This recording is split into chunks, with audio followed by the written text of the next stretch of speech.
Ideas fresh, mentes on point, un espacio único donde todo es... Bueno, empezamos esta tertulia de una forma como especial, porque claro, yo esperaba un lado A y viene un lado B. Tal cual. Que es una persona que ha emprendido, que conoce, ¿no?, todo el mundo startup, vienes de Barcelona y estás ahora liderando, ¿no? Estás en CEBEC, ¿buscando qué? Buscando, bueno, actualmente lidero la parte de emprendimiento, ¿vale?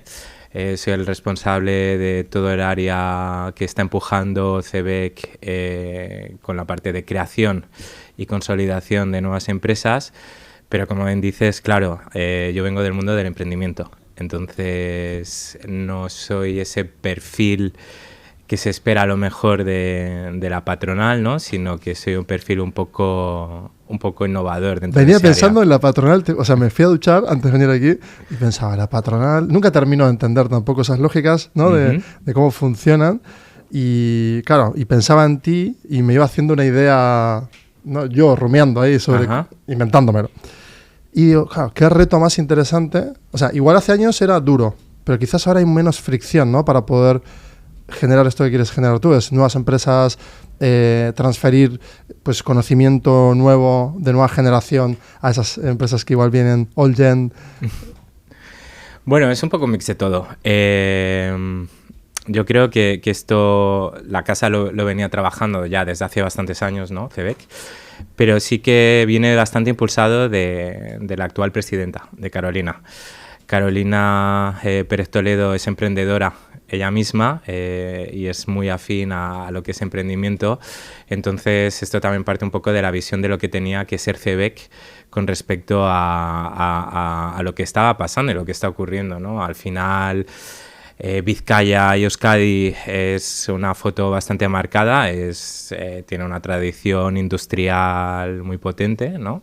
El 98%, sin embargo, el 98% de las empresas del ecosistema son pymes. Entonces, una pyme sí que es verdad que puede haber relevos generacionales, pero tienden a partir de un punto de inicio que es el emprendimiento, ¿no? Nosotros asociamos emprendimiento a startups tecnológicas y Silicon Valley, pero al final el emprendimiento, ¿qué es, no? Es iniciar una empresa.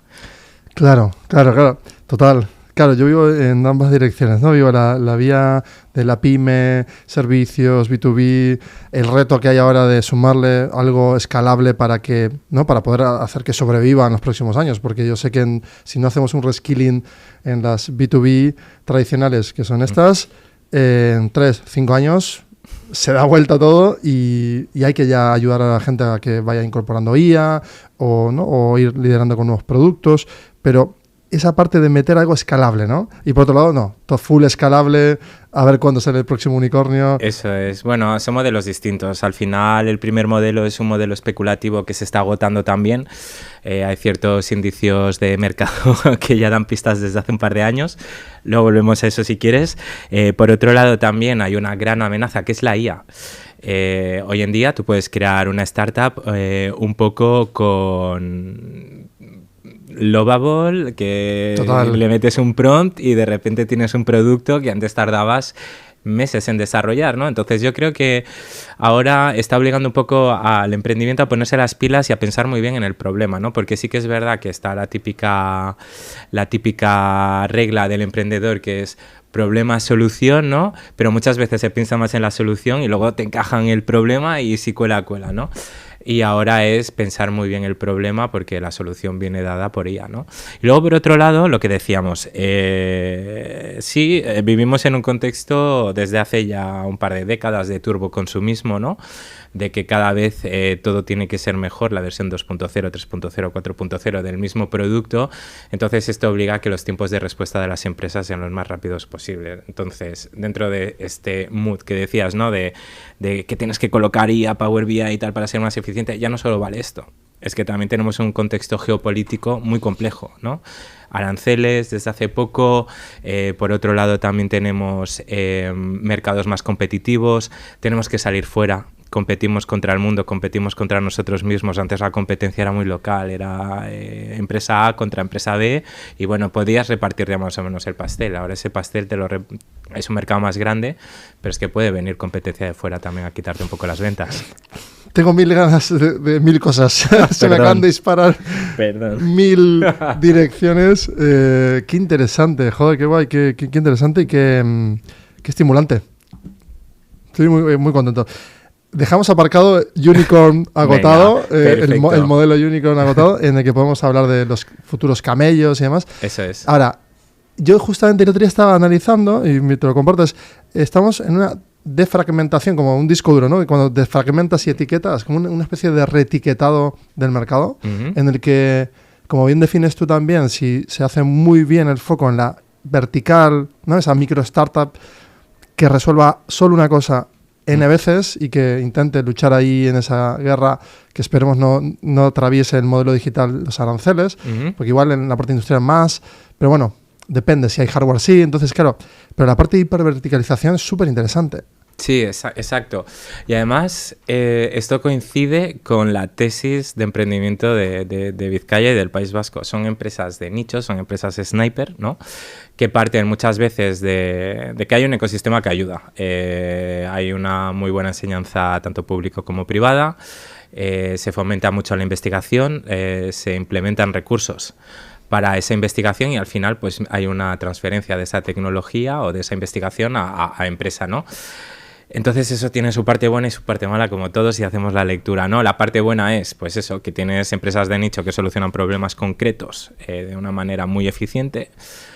La parte mala es que muchas veces tampoco permite esto abarcar mucho mercado. Cuando tienes un mercado muy limitado puede ser muy eficiente, pero claro, te limita en crecimiento de ventas. Entonces te obliga a salir fuera. ¿Qué pasa? Que en esa fase en la que puedes salir fuera y abrirte ese mercado, muchas veces las empresas te han adquirido. ¿Por qué? Porque ven que es un producto o un servicio que les soluciona la papeleta, ¿no? Y entonces, claro, dicen, ¿para qué le voy a dar estas herramientas a la competencia? O si me está solucionando la vida, pues compro esa empresa, la incorporo dentro de mi cadena de valor y mato la innovación, ¿no? Porque al final, cuando estás intentando vender a B, a C, a D, claro, A te va a decir, yo necesito este tipo de producto, pero B te lo va a adaptar de otra forma, C te lo va a pedir de otra forma. Entonces ahí vas innovando poco a poco y vas haciéndolo más universal. Muy interesante. Entonces matas el carácter de universalización, ¿no? Que te permite ir a global, ¿no? Y hacer esas scale-ups. Lo mata la propia adquisición de la empresa. Sí, que empresas ya en fase de grow empiezan a generar tesorería, empiezan a desplegar su departamento de M&A, adquieren. El caso Factorial, por ejemplo, es un caso ahora que está empezando a liberar tentáculos para obviamente jugar en ese juego no cooperativo contra Holded, por ejemplo, y están ahí en una lucha de juego no cooperativo y parece ser que están en esa pugna. Entonces, claro, en ese tamaño es verdad que, claro, mata la capilarización de las pymes, esas pymes que despuntan. Entonces, ¿ahí no crees que hay una parte de responsabilidad de los fundadores de decir, oye, ¿por qué no seguimos escalando? Porque igual esta hiperverticalización también es, ¿no? Ventaja competitiva para el territorio. Hemos hablado de geopolítica. Uf. Igual ahí en los fundadores también tenemos que tener... Vaya temón. A ver, ahora me pongo la gorra de emprendedor. Ser emprendedor agota, ¿vale?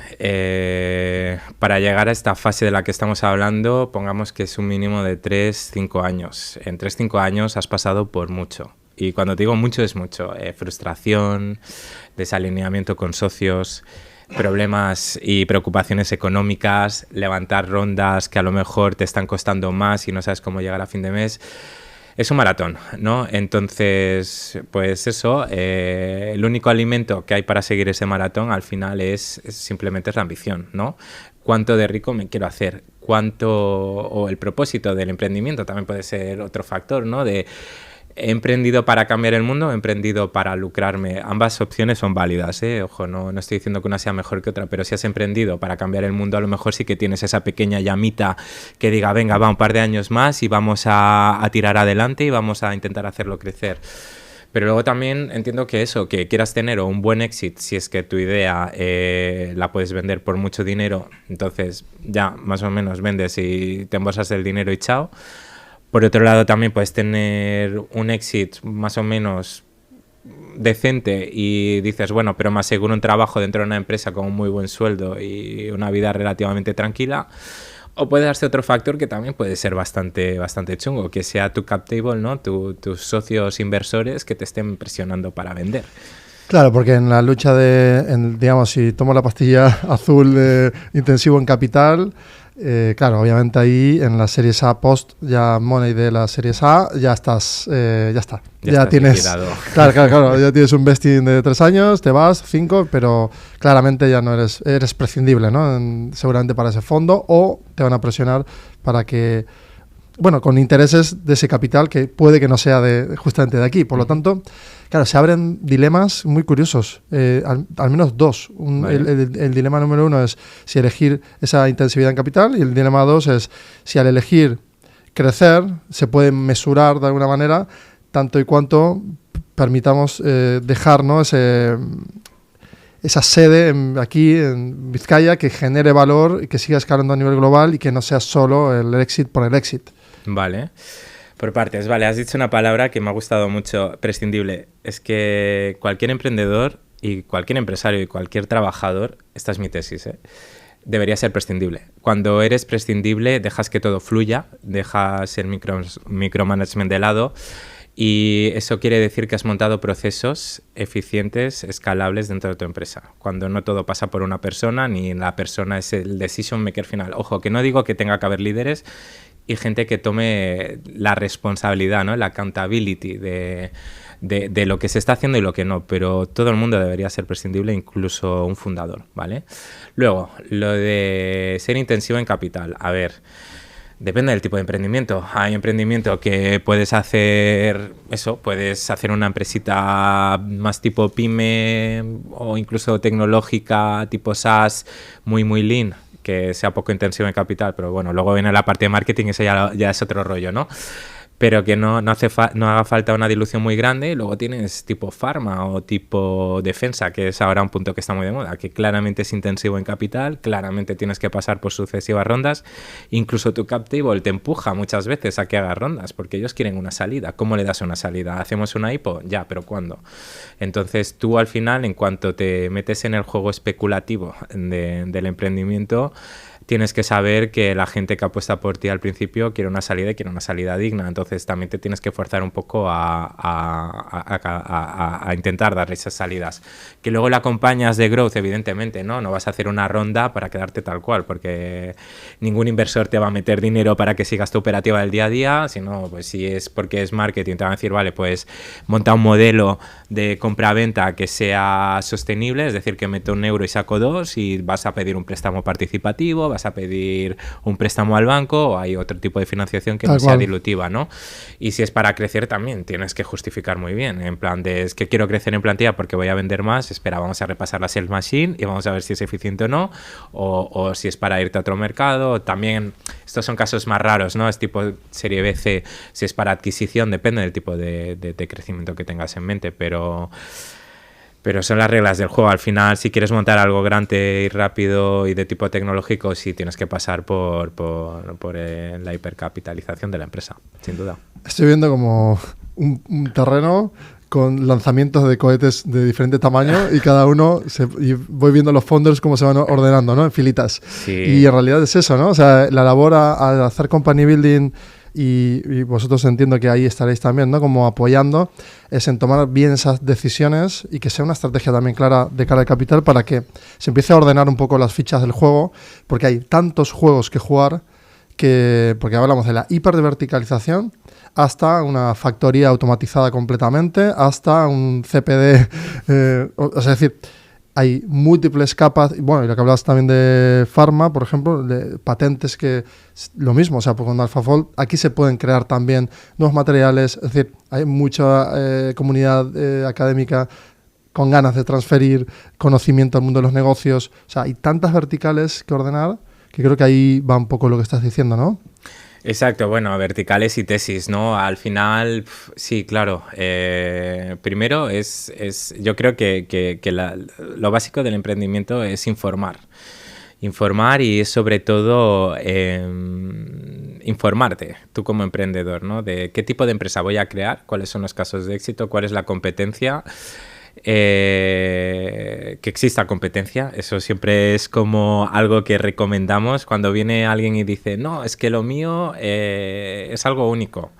Siempre hay que cuestionarlo en plan de seguro, vamos a mirar.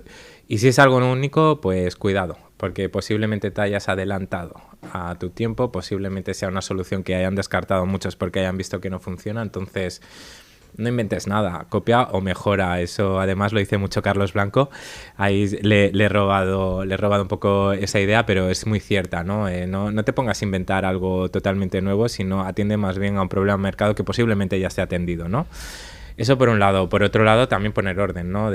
Vale, vamos a ver qué tipo de emprendimiento tienes y vamos a ver cómo tienes que organizarte y cómo tienes que poner un poco esa base de cara a poder emprender bien. Luego eso, lo que dices, ¿no? Lo de qué tipo de vertical tienes, cómo hay que constituir. El tema de las patentes lo has tocado. Esto es un tema también un poco peliagudo, ¿no? O sea, para mí sí que es cierto que si tienes algún tipo de investigación pionera, puntera, que realmente ha resuelto un problema, sobre todo de tipo farma o industrial muy específico, patenta, evidentemente. Pero, a ver, si al final es un producto que está resolviendo un problema o que es más de tipo servicio normal, vas a tardar mucho tiempo en patentar, vas a tardar muchísimo tiempo en testear o pasar esos filtros de la patente, te vas a descapitalizar muchísimo. O sea, vas a gastar un dinero que posiblemente no tengas y ni siquiera has testeado ese producto. Entonces, claro, sales al mercado con un producto que ya vale unos 300, 400 mil euros, entonces eso eleva muchísimo la valoración de la empresa y cuando vas a pedir dinero no te va a dar ni un duro ningún fondo porque va a decir, pero es que tienes una valoración altísima y ni siquiera sé si tu producto lo van a comprar o no, ¿no? Entonces ya has muerto simplemente por el mero hecho de intentar proteger tu producto. 100%. De hecho, lo estoy viendo en una startup de justamente que estoy acompañando, ayudándoles y demás. Lo has descrito 100% tal cual. Y es cierto también que es una dinámica, una inercia de pensamiento en el founder de pues proteger aquello que... ¿no? Porque, claro, en el momento de crear esa patente siempre hay... O sea, de la pirámide de lo que vemos, por debajo igual hay miles de horas de Tiers 1 haciendo, ¿no? ensayos, descubriendo, reorganizando, hasta llegar a ese concepto patentable que luego es un modelo de negocio posteriormente. Y mientras tanto, mientras estás patentando y gastando invirtiendo mucho dinero, obviamente generando activo, pero ese activo, al no ponerlo a prueba, claro, el fondo lo primero que te dice es, oye, ya, pero ¿cuántos has vendido? No, el ticket medio son 2K, pero no hemos vendido, estamos en POC. Ya, pero tienes que vender. Y cuando vendas un contrato con un hospital en tal sitio y tal, yo podré, ¿no? ya entender el modelo de cómo lo vas a distribuir ya en todo el mundo, por ejemplo. Y es verdad, está pasando. Entonces, claro, ahí se me acaba de apuntar como necesitaríamos como plantillas de caminos, ¿no? en el que detectar como super early a esa persona y que, oye, ¿cuánto de creencia hay en esto y cuánto de validación? Eso es, ¿no? El típico libro de crea tu propia aventura. Literal. ¿No? Si tengo esto, Sí, literal, me lo he puesto así, tal cual. Voy ahí, a ver, es que claro, sí, tienes razón. Nosotros es un poco la visión que intentamos dar, ¿eh? Cuando viene alguien de tengo una idea, bueno, nosotros nos posicionamos como CBEC, nos posicionamos consolidamos el emprendimiento, no estamos en la fase inicial, pero al final es un poco eso, me puede el alma emprendedora, entonces yo escucho a todo el mundo, intento dar consejo, otra cosa es que lo cojan, ¿no?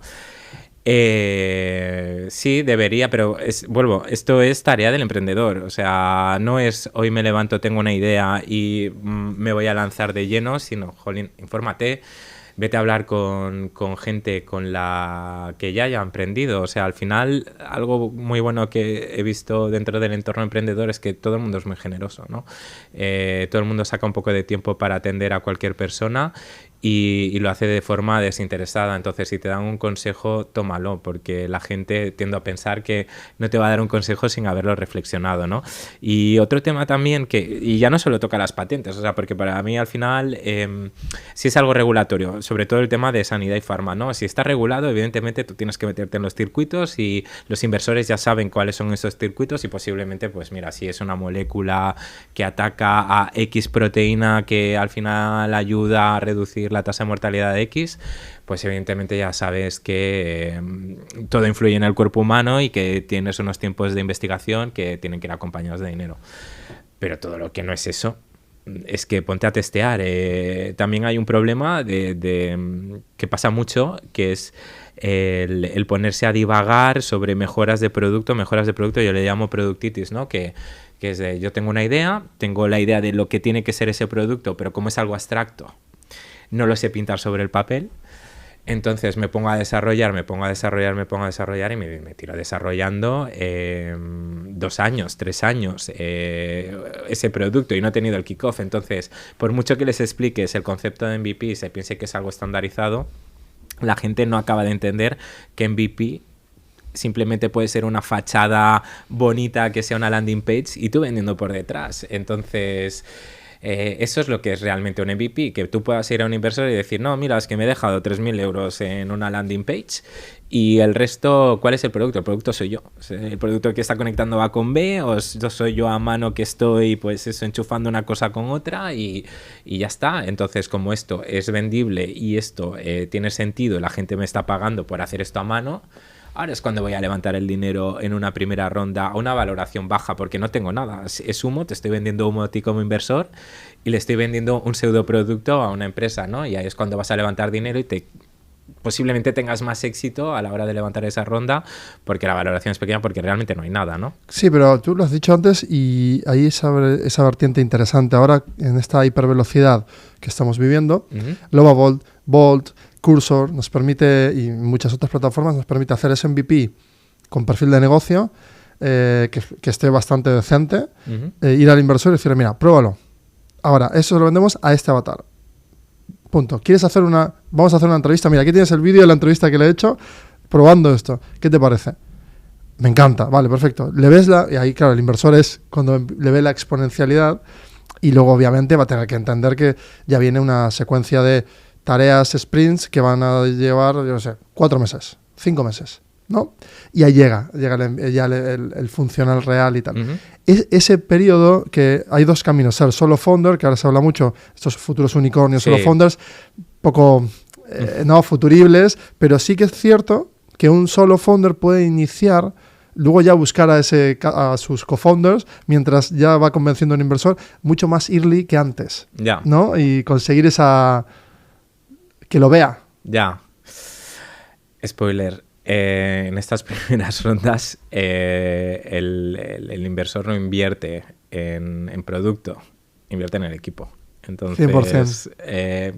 Tú puedes hacer lo que sea, pero como el equipo no sea bueno o no convenzca, da igual el producto. Y más ahora, es lo que decías, lo que has dicho. O sea, ahora tenemos Lovable y tal, y yo creo que va a cambiar bastante las reglas de lo que es el emprendimiento, pero al final... un inversor se siente muy seguro invirtiendo en alguien que venga de 10 años de experiencia de tal sitio, alguien que tenga un carisma arrollador que diga, joder, si me ha vendido la moto, y ese será el CEO, que me ha vendido la moto y no tiene nada, pero es que me ha convencido.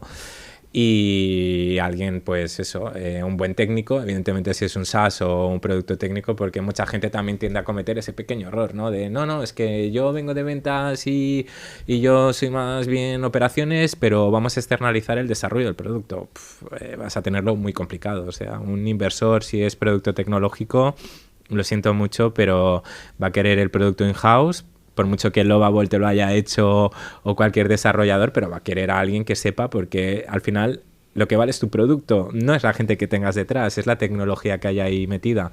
Entonces eso también es otro pequeño error y cuesta has dicho algo, sí, has dicho algo interesante, que es la parte del momento en el que el founder tiene, ¿no?, convence a otro o tiene algo en los ojos que le ves que es un fractal ahí dentro que está ebulliendo de ganas de hacerlo porque lo ve, claro, el founder. Pero sí que es cierto que, claro, cuando se venden esas motos, en realidad es que esa persona ve algo muy claro antes que los demás, vende esa foto o esa narrativa, le intenta dar soporte con una presentación o con un Lovable o lo que sea, pero en realidad lo único que es un soporte de venta de ese futurible. Y el inversor también hay que profesionalizar, ¿no?, la parte de Business Angel, de decir, oye, voy a ser Angel sobre una foto que no existe, el riesgo es 100, pero claro, si esa foto se vuelve real, yo estoy montado en una dinámica que luego va a ser exponencial y yo voy a estar ahí detrás con un equity mayor en una época temprana sobre una visión. Claro, y ahí vienen grandes historias, ¿no? Matthew Carenzo, que estuvo el otro día, sí. me contó, ¿no? Y fuera de cámara un poco toda el globo, Cabify, ta. Claro, esas historias las ves, cuando las ves ahí en carne, una persona como nosotros lo ha logrado, y dices, claro, pero tuvo que tener esa frialdad también, decir, bueno, venga, yo creo en ti, no creo, o sea, creo en esa foto que ves tú. Ya. A ver, el Business Angel es una persona muchísimo más profesionalizada de lo que parece, ¿no? Porque la gente tiende a pensar de profesionalización igual a VC, ¿no? Un VC simplemente tiene una vertical, una tesis de inversión, está regulado por la CNMV y tiene unas reglas de juego. Entonces, claro, está bastante limitado a su propia tesis, y todo lo que no entra en esa tesis pues te da un abrazo, te desea suerte, e incluso pues eso, si ve que es una muy buena idea, te puede presentar a otros fondos, ¿no? En cambio, el Business Angel sí que tiene una tesis y juega a diversificar inversión. Yo tengo 100 euros y voy a meter 10 euros a cada startup, y sé que de esos 10 euros que he metido, pues eso, posiblemente el 60% no lo recupere, luego voy a tener 2 muy buenas inversiones y luego voy a tener un globo, posiblemente. En lo ideal, ¿no? Luego el panorama está cambiando y están siendo otros los tiempos y otras las inversiones, pero esto es de lo que partíamos hace años, ¿no? Entonces, no considero que no haya una profesionalización dentro del Business Angel. Es gente que sabe mucho, incluso que un propio Business Angel ha sido a lo mejor un empresario de éxito o es un empresario de éxito dentro de su vertical. Es un avatar bastante aproximado. Entonces, sí. Su propia tesis también la puede tener de yo solo voy a invertir en salud porque es un tema que conozco, domino y sé lo que es bueno y lo que es ruido, ¿no?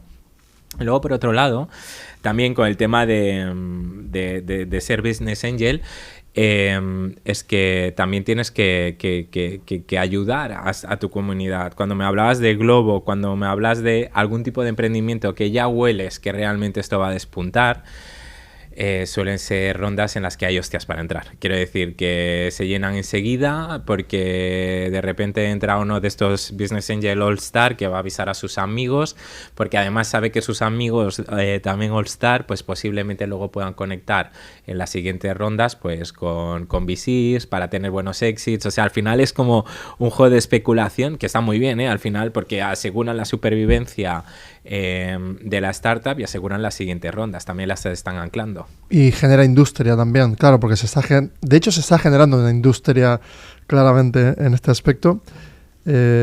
Antes los Business Angels, sí, el avatar lo has clavado, porque es gente ya que, ¿no?, que pasa middle age, que ya ha conseguido, pues, ¿no?, con su sesgo de confirmación, conseguir datos fehacientes de que algún modelo funciona.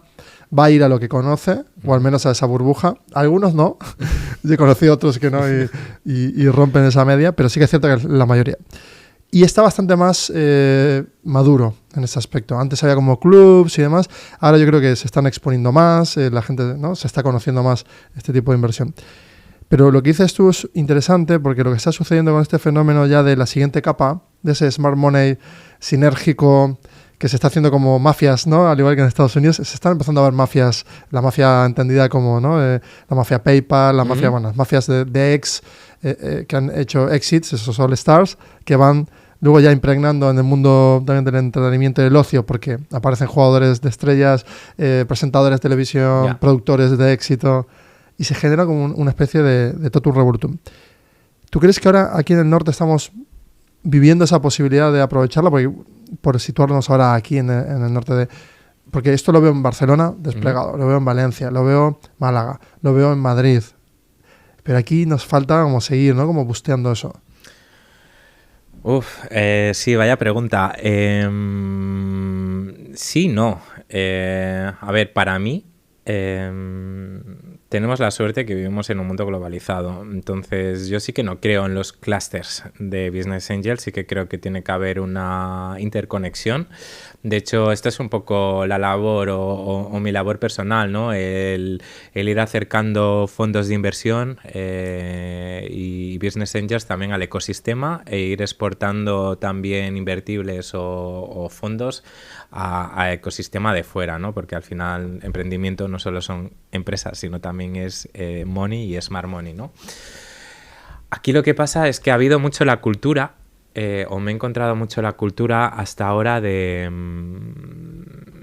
de no pensar en el smart money, ¿vale? De hecho, esto fue una de las primeras situaciones a lo mejor un poco incómodas para los emprendedores en las que me enfrenté, ¿no? Me vino una emprendedora súper contenta diciendo, ya está, ya tengo la ronda completa.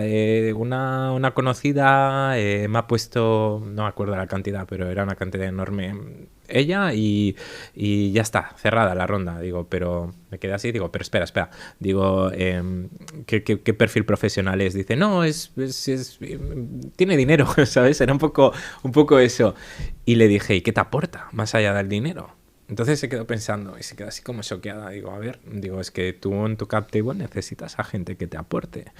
Necesitas gente que te aporte contactos, que te ayude a ir de la mano a una siguiente ronda, que te diga lo que estás haciendo y lo que es bien y lo que estás haciendo mal.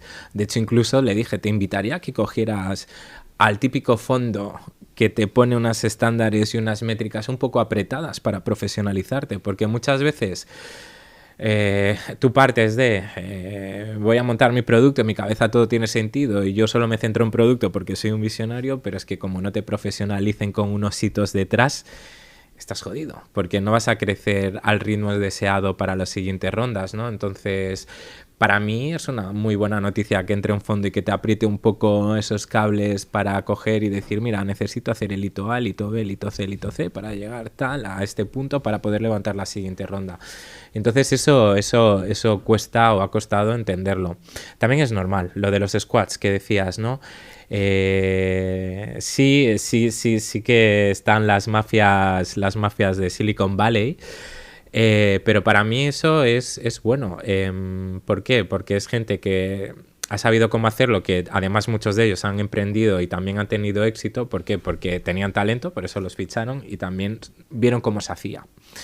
Entonces eso genera referentes y esto es una de las cosas que yo creo que le falta al norte, referentes de éxito, gente que haya emprendido, dar visibilidad a esos referentes, porque sí que los hay, pero posiblemente hayan tenido un éxito y no se les dé visibilidad y voz. Totalmente de acuerdo. Es que, bueno, has tocado mi tecla y boom, de lleno. Sí, boom, has tirado la bomba. Es que es verdad. O sea, tenemos un reto de visibilizar esas mentes brillantes que están ahí, se han quedado como en la sombra, que han conseguido cosas increíbles. Luego hay grandes éxitos, luego hay grandes empresas que están creciendo a una velocidad brutal y que están aquí también. Luego hay también un grupo de gente que se están haciendo estos grupos, les llamo mafia, pero en realidad tiene lógica también esto, Albert, porque son personas que pasan el Valle de la Muerte durante los últimos 10 años. Se van, ¿no?, como juntando con ese dolor. Es normal que quieran hacer juntos, seguir avanzando y reduciendo riesgo y aumentando el impacto. Sí, porque ahí viene esa parte también de muy gen emprendedor, decir, porque no es dinero. Yo tengo clarísimo, he mapeado bien y el gen emprendedor founder es como, no es dinero, es querer hacer algo grande. Y hay mucha gente que se está empezando a juntar y ese bottom-up, ahí, ¿no?, ese caldo de cultivo se está gestionando muy bien, pero están como aislados, ¿no? Y eso es lo que hay que unir, ¿no? Y la otra vez le escribía por LinkedIn no voy a decir a quién, pero bueno, ¿no?, a diferentes. Y yo voy viendo quién me contesta y quién no. Y uno me dice, mira, ahora estoy justo en la venta de la empresa y tal, no puedo contar nada, pero en 3 meses me tienes. Y ya empieza a haber como esa sensación de hay que contarlo. ¿Por qué? Porque las nuevas generaciones tienen que saber que pues, son personas como tú y yo con 15 años antes, nada más. Claro. Bueno, hay que contarlo y también tienen que tener altavoces para poder contarlo. Quiero decir, yo puedo estar muy dispuesto a contar mi historia, pero ¿qué plataformas se me están ofreciendo para contar mi historia? ¿Qué visibilidad tengo? Muchas veces también son opciones, ¿no? Al final, claro,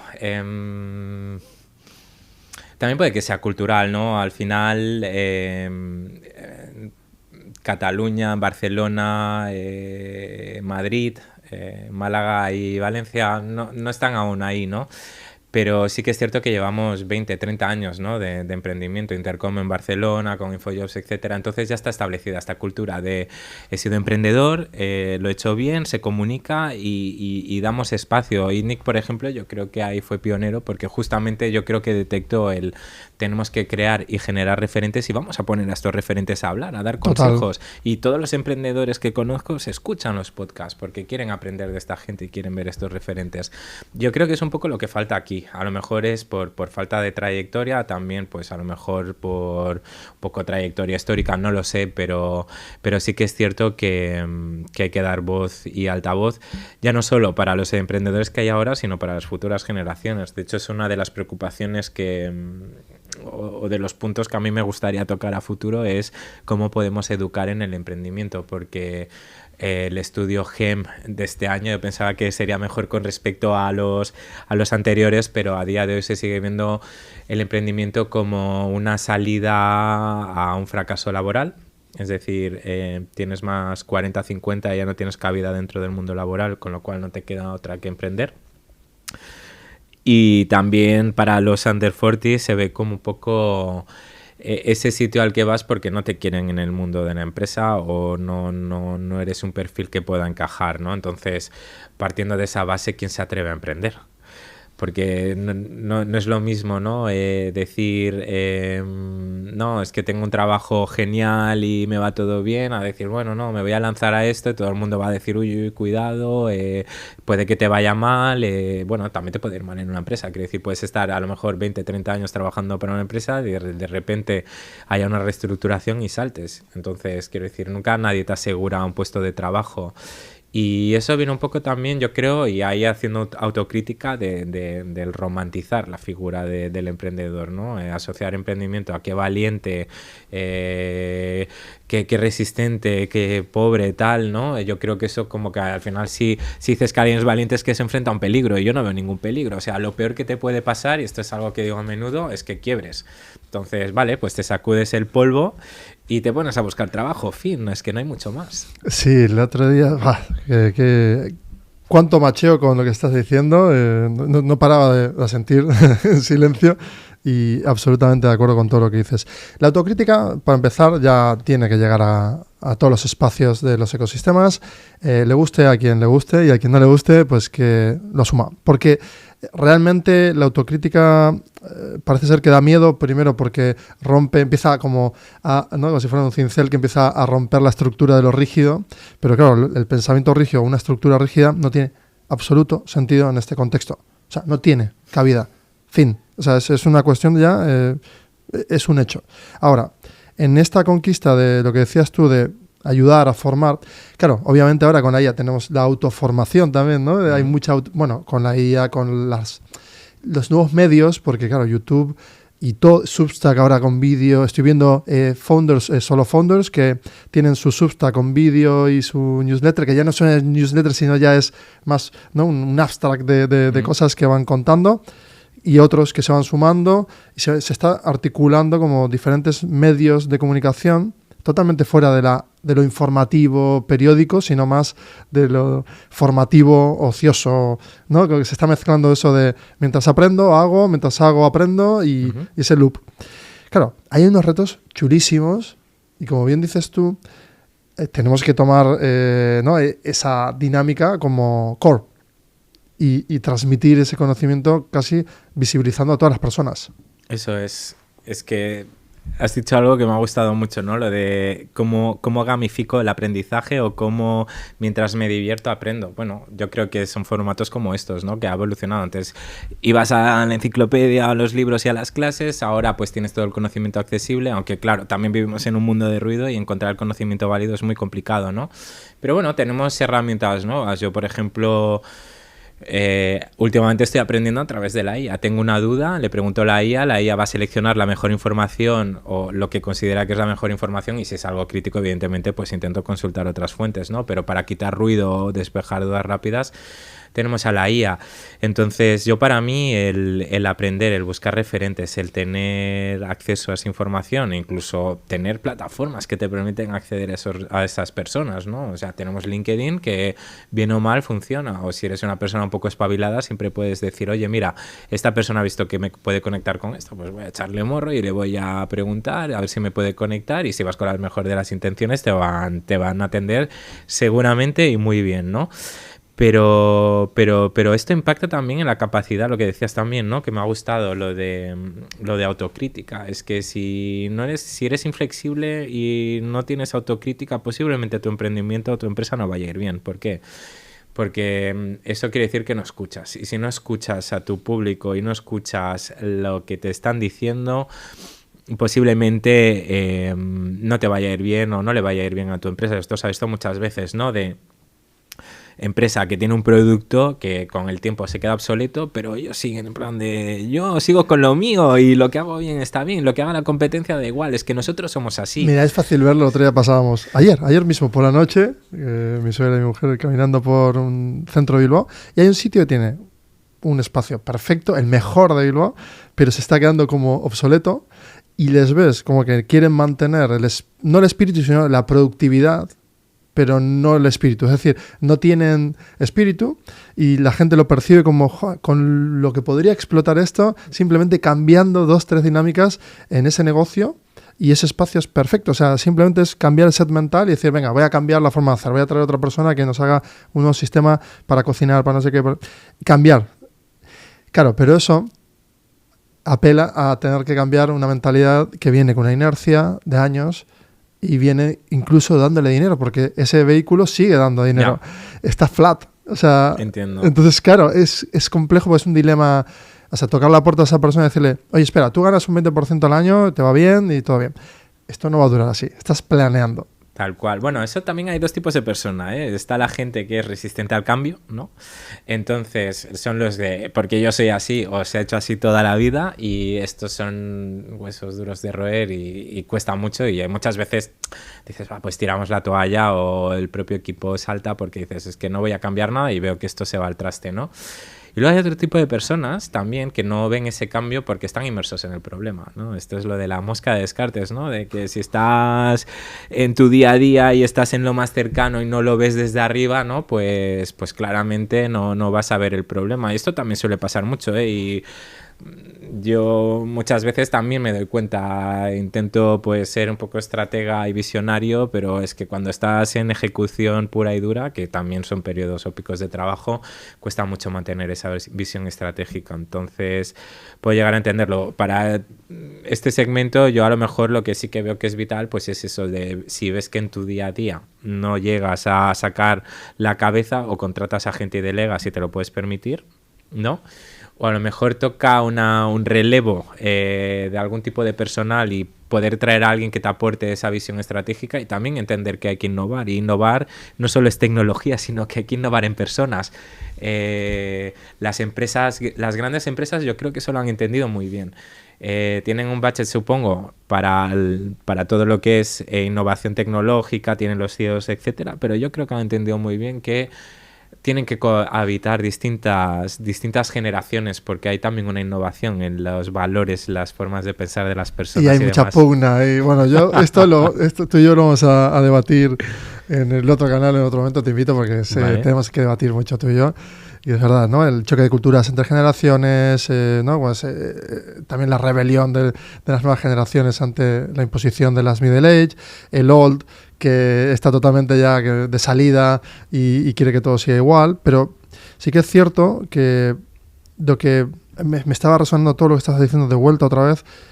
Claro, el ancho de banda, ¿no? Tú cuando estás en ejecutivo estás en un ancho corto de banda justamente porque tienes que sacar lo que tienes, lo próximo, y cuando sales, yo qué sé, por ejemplo, sales del negocio, lo ves desde fuera, te tienes que ir a otra ciudad para pensar estratégicamente. A veces hay que jugar simplemente con simples hacks mentales de decir, venga, voy a dar un paseo en el monte una tarde y a ver en quién puedo pensar en que entre un nuevo perfil o que a ese perfil, lo que decías tú, hago reskilling, es decir, simplemente le explico yo mis planes a futuro, al que opina y empiezo a darle voz a personas que me puedan dar un feedback de negocio también que viene del operativo y saben cómo está yendo y saben dónde falla y saben todas las quejas que hay, pero no se la cuentan por miedo al ego del que lo dirige, que siempre está pasando ese debate. Entonces ahí hay muchísimo por explorar. Me gustaría ir terminando esta tertulia, porque es como intensa, creo que la vamos a dejar bien en lo alto. y tú y yo vamos a seguir debatiendo. Perfecto. ¿Quieres darme una pincelada así de este contexto que mencionabas, ¿no? Geopolítico, Pradales otro día salió a hablar también, ¿no? Sobre que van a hacer, obviamente, pues inyección de capital para compensar estos problemas con los aranceles. ¿Qué estás viendo a mediano o corto? Porque tenemos 90 días a día de hoy en adelante. Hay retos. ¿Qué foto me puedes pintar? Al menos de opinión, sin más. De opinión, vale. Opinología. Veo grandes retos. Veo a nivel geopolítico para la empresa ya establecida, evidentemente, tenemos que ver un poco cómo se posiciona Europa y cómo se posicionan los distintos gobiernos, porque al final yo creo que esto es un problema supranacional que va a ir cayendo en waterfall y cada gobierno lo va a adaptar a sus necesidades y capacidades. Esto es algo así. Yo creo que al final es un juego especulativo. Estamos en un momento que toca protegerse, que hemos visto que el modelo de crecimiento exponencial capitalista pues se agota. Al intentar habernos hecho competencia de concurrencias y ahorro de costes, hemos visto que hemos perdido capacidad, ¿no?, de control sobre nuestras propias empresas y toca un poco pues regularlo. ¿Qué creo? Pues eso, que son momentos que vamos a sufrir, pero también creo que tenemos una industria y una empresa muy potente, muy resiliente. Creo que también somos bastante abiertos de mente a la adaptación y al cambio. Creo que sí que podremos tener esta capacidad de cambio y poder pivotar. Y no le veo tanto peligro. Yo creo que las instituciones también están apostando, pues lo que decías, ¿no?, de Pradales. Yo creo que ha hecho un buen statement. Ha dicho, estamos aquí, no os preocupéis, con lo cual el mercado y la bolsa están más o menos contenidos. Y miedo, pues sí, claro que hay miedo, pero bueno, yo creo que simplemente un pasito más y que la gente que está al final pilotando esos barcos sabe muy bien lo que hace, están muy bien informados y tienen personas con mucho talento en las que apoyarse, entonces no creo que suponga un gran problema. 100% de acuerdo, nada que añadir. Albert, corrígeme así ya queda claro. Albert. Muchísimas gracias, Albert, por este rato. Han sido 40 y pico minutos de intensidad, de macheo absoluto, de ver que tienes traes un mood muy fresco, muy alineado con lo que estamos hablando del bottom-up, y me gusta también lo que has dicho de esa generosidad que sí, confirmo también, 100%, que todos los emprendedores estamos todo el rato compartiéndonos. El otro día hicimos un hiato de 2 días sin dormir aquí y todo el mundo, y de todos los niveles, y compartiendo todo el mundo súper feliz. Lo que está claro es que hay que hacer y menos decir y más hacer. Tal cual, comparto contigo y nada, muchas gracias por haberme invitado y cuando quieras. A ti, yo contento de que estés en CEBEC. Perfecto, muchas gracias. Seguimos.